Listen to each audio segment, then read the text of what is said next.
On screen now, you can see what topics I believe should be understood in the classroom today.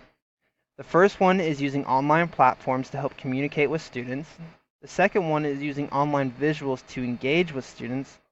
The third one is using online polling software to create surveys and quizzes.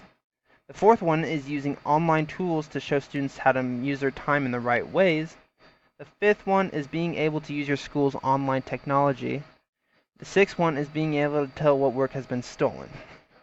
So for the first one, using online platforms to help communicate with students, it is a common thing that a person needs to be able to do in today's society. In today's workplace, it is essential to be able to sell yourself, and this is usually done through a website.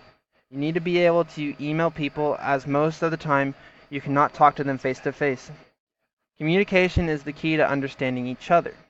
The second one, using online visuals to engage your students, I decided to use an example from Julie's class. Her teacher used to just give them a sheet of paper and tell them to go fill it out. Not all students learn in this way. It is essential to engage your students with online visuals, as it will help explain the topic you're talking about better. It also creates excitement for that student to get involved. It is important because your student needs to be able to use these online visual tools in the future. The third one, using online polling software to create surveys and quizzes, this is also all about communication.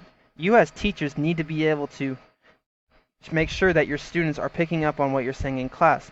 Online surveys will even get your classes involved, while at the same time giving you information to make sure you're teaching better for your students. Online quizzes also show results into what you're teaching and what you need to do better in. Overall, they both will show you what kids are struggling in your classroom.